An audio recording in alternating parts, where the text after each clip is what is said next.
She single-handedly fed 200 freezing people during a bitter winter, when the endless ice had swallowed up all the livestock on the vast frontier. The ground had frozen solid several feet deep, and the people had lost all hope of surviving this icy hell. An ordinary woman used forgotten knowledge to save an entire mining town from certain death. Everyone around her sincerely believed that these unfortunate families were doomed to a slow and agonizing death. But what really happened to Abigail Thomas that cursed January? Today's story comes to us from a viewer named Michael from Boise, Idaho. He writes, "Dear author, my great-grandmother told me an incredible story about the harsh winter of '87. Back then, a local widow saved an entire town in Wyoming from starvation using an old Native American cauldron." Well, Michael, thank you so much for this amazing suggestion for today's story. I can say with confidence that this chilling reality turned out to be far more surprising than any local legend. By all accounts, life in Wyoming at the end of the 19th century demanded a person of steel. Winters here were always harsh, but what was looming over the Great Plains was unprecedented. Nature was preparing to deal the most devastating blow to the first settlers and mighty cattle ranchers of the American West. People back then didn't yet know that they were about to face the great extinction that would go down in history books. So buckle up, folks. We're setting off on a very cold and dangerous journey through time. Our story takes place in 1886 in the small town of Bighorn, Wyoming Territory. In those days, this rocky land was just beginning to be settled by brave farmers and daring hunters. The local pastures seemed endless, and cattle ranching promised quick profits to every hard worker on this wild frontier.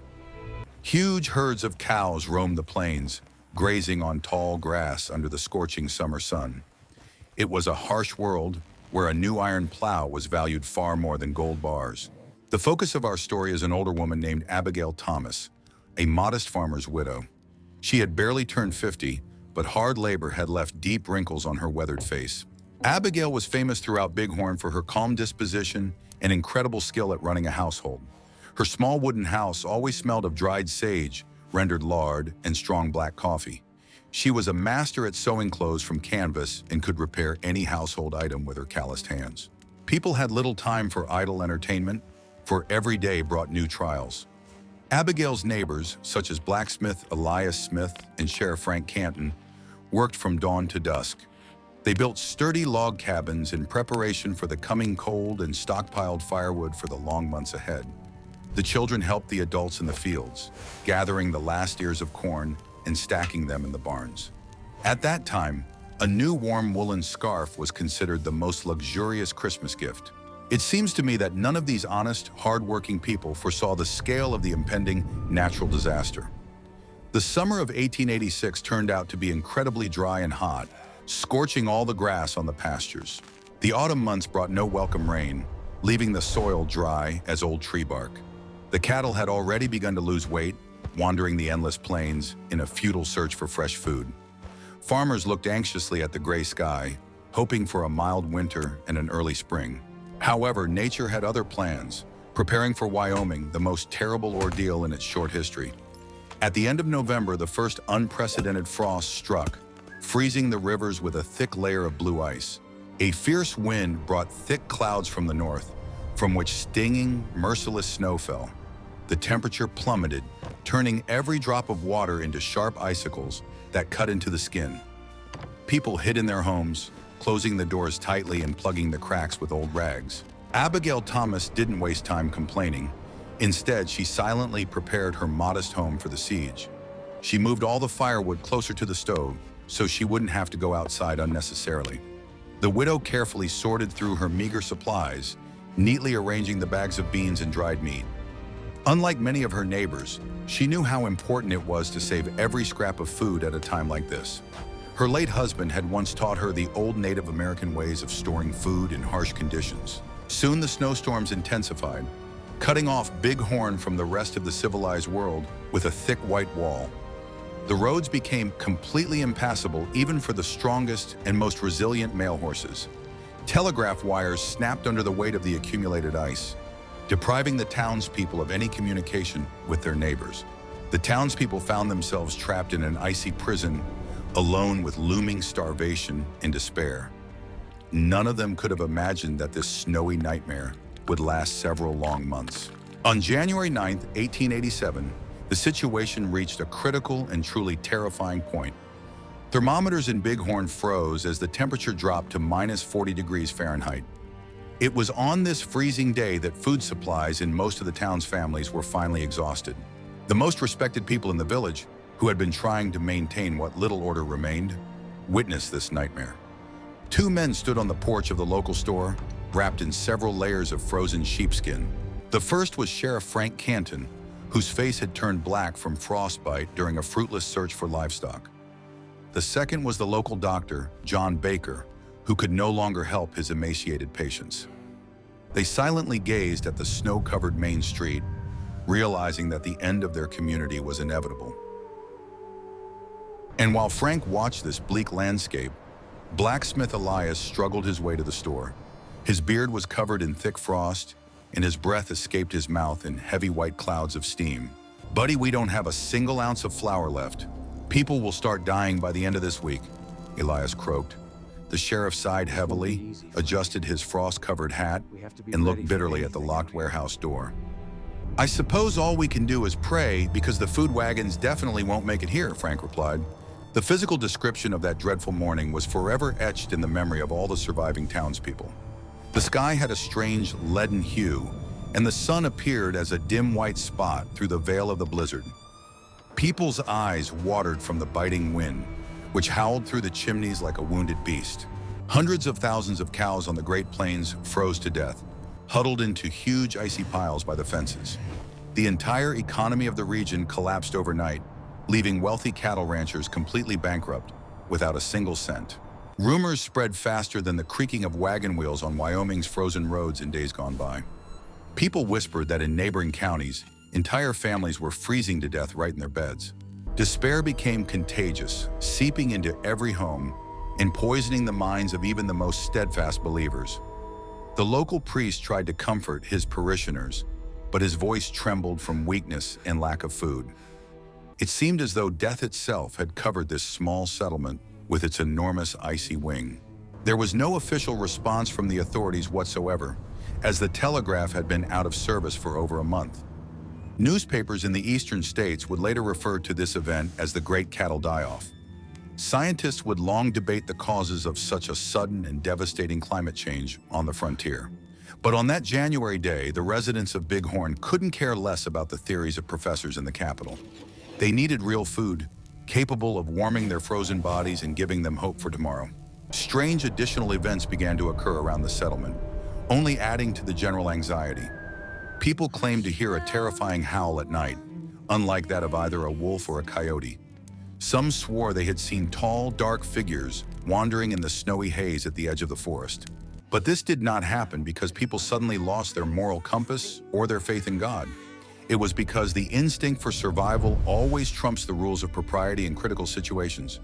When your child is crying in pain from an empty stomach, all the laws of civilization lose their meaning. At this darkest moment in Wyoming's history, something happened that no one could have anticipated. While strong men were giving up and losing their minds, the widow Abigail Thomas sprang into action. She stepped out onto the porch of her house, holding an old iron axe and a coil of rope. The woman wrapped herself tightly in a woolen shawl and strode confidently into the raging snowstorm. The immediate reaction of those around her to her appearance was a mixture of genuine surprise and outright pity. Dr. Baker tried to stop Abigail, assuring her that venturing out in such a blizzard meant certain death. But the widow merely waved him away silently, continuing her arduous journey through the deep snowdrifts. She made her way to the frozen stream, where an old beaver dam lay beneath a thick layer of ice. The locals concluded that the old woman had simply gone mad from hunger and decided to end her life. However, Abigail knew the secrets of survival that the white settlers had long forgotten or simply ignored. In her youth, she had been friends with an old woman from the Shoshone tribe, who had taught her the wisdom of the forest. The widow began furiously chopping at the ice with an axe, reaching for the cattail and water lily roots hidden beneath the water. These dirty, unattractive roots were incredibly rich in starch and nutrients that had sustained Native Americans for centuries. She filled a huge sack with her harvest and dragged it with great effort back to her warm home.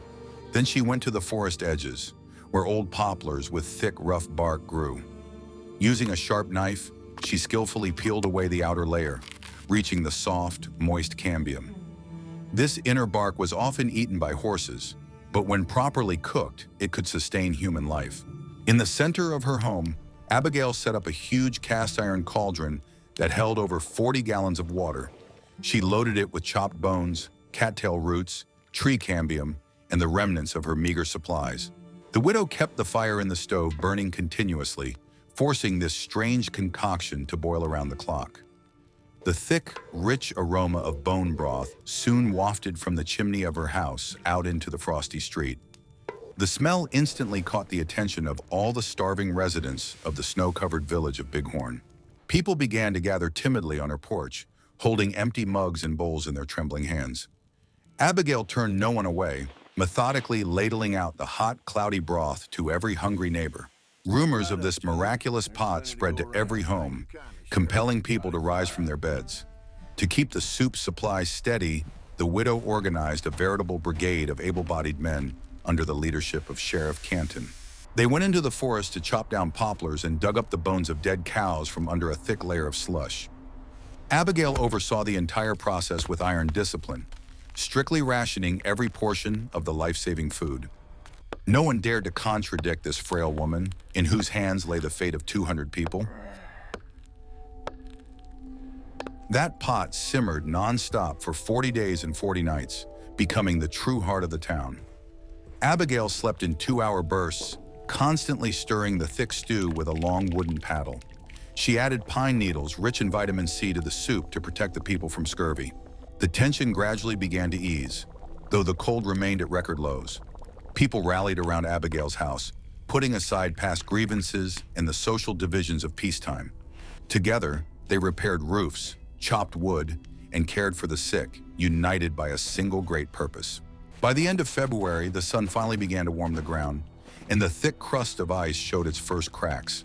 The first military convoy carrying supplies from Fort McKinney made its way into the settlement, clearing a life-saving path. When the spring waters washed away the remaining snow, the Bighorn Valley appeared in a completely different, terrifying form. Hundreds of thousands of rotting cattle carcasses littered the plains, spreading a nauseating stench of death all around. The mighty cattle barons had left these lands for good, having gone bankrupt after the Great Winter Disaster of 1887. Abigail Thomas became a true local legend, about whom poems were written and stories told around campfires. Journalists from the eastern states came to Wyoming to interview the heroic savior. They described her as an angel of mercy who had descended from heaven to save innocent Christian souls. Newspapers in Chicago and New York were filled with headlines about the miracle at Bighorn and the magical, inexhaustible soup. But the widow herself stubbornly refused to speak to the press, locking herself in her house at the sight of reporters. She did not consider her act a heroic deed, insisting that she had simply done her duty to her neighbors.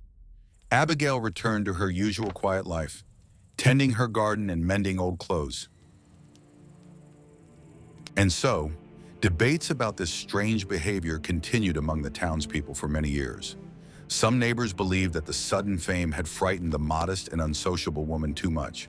Others thought she was suffering from painful memories of those terrible days and sleepless nights. The local priest assured everyone that true virtue always shuns public recognition and worldly vanity. But the truth, as is often the case in the Wild West, turned out to be much deeper and more complicated. In the years that followed, new and highly intriguing facts about this mysterious woman's past began to surface. Blacksmith Elias once admitted in the tavern that he had never seen Abigail's husband, even though he lived next door. By all accounts, she had arrived in Bighorn long before the Great Extinction, completely alone. No one could recall exactly when she had appeared in town or where she had come from. The records in Sheriff Frank Canton's office contained no entries regarding the marriage or death of Mr. Thomas. The locals' curiosity grew, giving rise to a wave of incredible rumors and fantastical speculations about the widow's identity. Some swore she was a fugitive, hiding from justice under a false name. Others speculated that she was the widow of a notorious outlaw killed in a shootout with Texas Rangers. The authorities' official response to these rumors was quite restrained, as no one wanted to accuse the heroine. Sheriff Canton strictly forbade the townspeople from spreading slanderous gossip about the savior of their entire town. He personally tore up several newspaper articles that attempted to cast Abigail in a bad light for the sake of sensationalism. In 1897, an elderly government agent from the Bureau of Indian Affairs arrived in the village. He was conducting a census of surviving tribes and searching for people who had gone missing during past wars. The agent stopped by the local store to buy tobacco and happened to see a portrait of Abigail on the wall. This pencil sketch had been drawn by one of the grateful residents in memory of the terrible winter. The old man turned pale, dropped his pipe, and stared for a long time at the familiar features of the local heroine. He demanded that the sheriff take him immediately to the woman's house for an important conversation. Frank Canton reluctantly agreed, sensing that the quiet life of their small town would soon change forever. When they approached the familiar wooden porch, Abigail was already waiting for them, sitting in a rocking chair. The agent took off his hat and bowed to her, with deep, sincere respect, striking the sheriff to the core. It turned out that the woman sitting before them was not at all the modest farmer's widow everyone had believed her to be for so many years. She was a woman whose real name had once struck fear into the hearts of American cavalry soldiers. But before I reveal her secret to you, let's pause for a brief yet important moment. Give someone you love a real chance at survival with a professional kit from our partners at Frontier Gear. This tactical backpack contains absolutely everything you need for extreme situations, from a reliable water filter to sturdy ropes. Click the link in the description below to get an exclusive discount for our loyal viewers. People in the village of Bighorn put forward three main theories about who Abigail might have been. The first theory was that she was a Mormon captive who had escaped from Utah many years ago. The second theory was that she was a former Confederate spy from the Civil War era. Men in the tavern often whispered that her steely composure betrayed a military mindset. The third theory, the darkest of all, suggested a connection to the infamous Donner Party stranded in the mountains. People whispered that only someone who had experienced cannibalism could break bones so coldly. But if you really want to know the truth, listen to the report from that very government agent. This woman's real name was Abigail Hubbard, and she had never been married to a farmer. In her youth, she was kidnapped by a Comanche tribe and spent more than 20 years of her life with them. The Indians accepted her into their tribe, teaching her all the ancient secrets of survival on the Great Plains. She became one of them, forgetting the English language and growing accustomed to the harsh nomadic life of the frontier. When the U.S. Army destroyed her tribe, Abigail was forcibly returned to white society. The government tried to civilize her, forcing her to wear corsets and pray in stuffy Eastern churches. She fled west, bought a small plot of land in Wyoming under the fictitious surname Thomas. The widow simply wanted to live out the rest of her days in peace, closer to nature and far from the authorities. But this wasn't because she hated white people or harbored resentment toward them. It was because she knew all too well the true value of human life after long years of bloody wars. As the bitter cold set in, she saw her white neighbors not as enemies, but simply as frightened people. The Native American knowledge that the government deemed savage and barbaric ultimately saved an entire Christian settlement. This paradox became the main symbol of reconciliation between two different worlds in her wounded heart. The agent offered Abigail an official pension and the restoration of her real name to the country's historical archives. But the old woman categorically refused the handouts from the government that had destroyed her real Native American family. She asked Sheriff Canton to forget this conversation forever and allow her to remain Abigail Thomas. Her diaries, found under the floorboards of the house many years later, revealed yet another astonishing detail. In that very soup, besides roots and bones, there was one secret ingredient that no one knew about. She secretly added medicinal herbs to the pot, which the Comanches used to maintain the warriors' fighting spirit.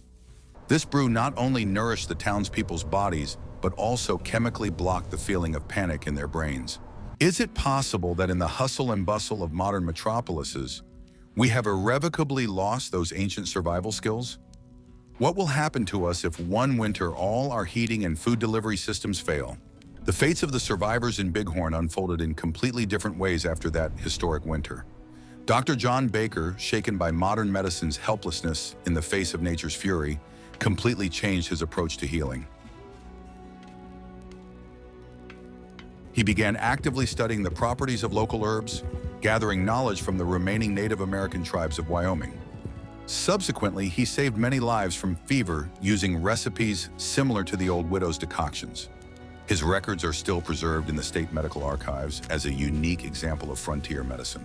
Blacksmith Elias Smith, who helped chop up giant cow bones, gained a reputation as an incredibly strong man. After the winter, he forged a massive commemorative cross from the scraps of old plows and erected it in the town square. This iron monument became a symbol of their shared victory over the great die-off and starvation. Sheriff Frank Canton continued to enforce the law in the county, becoming an even tougher and fairer judge. His experience managing a panicked crowd during the famine taught him to resolve conflicts without unnecessary gunfire. Outlaws gave Bighorn a wide berth, knowing that the local sheriff feared neither the devil nor death itself. He often stopped by Abigail's for a cup of black coffee, discussing news from the East Coast with her. Their strange friendship between a lawman and a former Indian captive lasted until the very end of his days. The town of Bighorn itself never turned into a huge metropolis, remaining a cozy provincial town. However, its residents have always been known for their incredible solidarity and willingness to come to the aid of any stranger. The story of the Great Die-Off of 1887 changed the very essence of ranching in America. The authorities finally realized that the wild nature of the prairies does not forgive greed and irresponsible treatment of animals. Laws were passed requiring farmers to harvest hay for the winter and build shelters for their herds. However, scientists are still amazed at how Abigail managed to perfectly balance the ingredients in her soup. Modern nutritionists confirm that the combination of bone marrow, bark, and cattail provides an ideal array of nutrients. The lack of protein was compensated for by fats, and the carbohydrates from the roots provided energy to warm the body. How was an uneducated woman able to create this life-saving recipe under extreme stress? The answer lies in the millennia of experience of the Native American tribes, which she absorbed during her years in captivity. Her story is vivid proof that true heroes rarely wear shining armor. More often than not, they are ordinary people with calloused hands, hiding deep emotional wounds beneath modest clothing. Abigail did not seek fame or recognition. She simply could not let the children die of starvation. Her quiet feat overshadows the exploits of many celebrated generals, whose statues adorn the Capitol squares. She gave life to 200 people, using only what the merciless winter wilderness had provided her. The state archives still hold letters from those years, shedding light on the daily lives of ordinary pioneers. Reading these yellowed pages, one can physically feel the bone-chilling horror that gripped the Great Plains in winter. Interestingly, the story of the cauldron had some rather amusing, almost mystical consequences for the townspeople. Blacksmith Elias swore that after a month of eating this concoction, his old joints stopped aching. Dr. Baker took such accounts seriously, trying to find a scientific explanation for the healing effect of the tree bark. Today, we know that the bark of some trees contains salicin, a natural analog of modern aspirin. When Abigail passed away in 1905, she left behind a strange will. The widow asked to be buried without a coffin, simply wrapped in an old blanket made of thick sheep's wool. She also left all her meager savings to a fund for orphans of the Wyoming Indian tribes. Sheriff Canton personally ensured that her last will was carried out with absolute precision. It was her final tribute to the culture that had given her the skills to survive and the knowledge to thrive. After her death, a group of enthusiasts tried to find that very cauldron in her abandoned old shed. They ransacked the entire room, prying up rotten planks and digging up the earthen floor in search of the historical relic. However, the giant cast iron pot had vanished without a trace, as if it had dissolved into the thick, frosty air.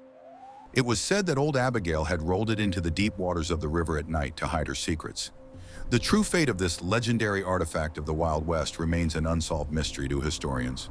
Today, we live in an era where food can be obtained simply by tapping a button on a smartphone screen. It is hard for us to imagine a world where a piece of boiled cow bone becomes one's only chance at survival. We have lost our connection to the earth, the forests, and the ancient instincts that helped our ancestors survive for centuries. The story of the Bighorn Widow serves as a powerful reminder of our incredible vulnerability in the face of the great outdoors. It compels us to treat with respect the fragments of wisdom left to us by past generations. We have forgotten that any system can collapse under the weight of ice or due to an unforeseen climate catastrophe. While carefully studying the archives, I stumbled upon yet another striking detail from the life of this remarkable woman. In her youth, while held captive by the Comanche, she lost her own small child during a harsh winter. This personal tragedy forever seared into her soul a fear of hunger in the icy breath of the North. That is precisely why she chopped ice with such fervor, saving other people's children from a similar fate. Her cauldron became an instrument of atonement for the pain she was unable to prevent in the distant past. At the very end of this investigation, I want to return to one small but very important detail. Remember the government agent who revealed Abigail's true identity in 1897? His name was Thomas Hubbard, and his visit to that God-forsaken little town was no accident at all. He was her own younger brother, who had been searching for his kidnapped sister for over 30 long years. Their meeting on the porch of the old house marked the conclusion of the longest search operation in the Wild West. Thomas knew that his sister had taken his name as her new surname for the sake of secrecy. It was this detail in the old government records that led him to the trail of a modest farmer's widow from Wyoming. He hadn't come to force her to return to so-called civilized American society. The brother simply wanted to make sure she was alive, well, and had finally found peace after all her trials. Satisfied that she was, the old agent left in silence, keeping her secret until his own death. And as Thomas watched his sister drink her coffee, he realized something very important. The human spirit cannot be broken by Indian captivity, army orders, or even the harshest Wyoming winters. Abigail became the living embodiment of the frontier itself, wild, independent, harsh, yet infinitely generous to those who suffer. She combined the knowledge of two warring worlds to create something absolutely beautiful and life-affirming.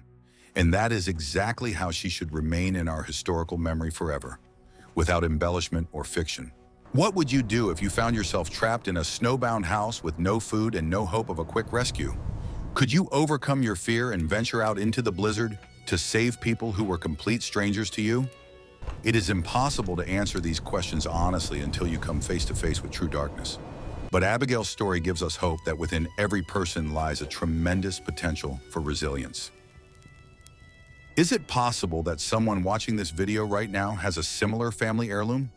Are there people in your family who survived impossible trials thanks to their resourcefulness and iron will? Be sure to dig through old documents and ask your grandparents about their past. Thank you so much for watching this historical video. Take care of yourselves and your loved ones. And as always, don't forget to like the video and subscribe to the channel for more content.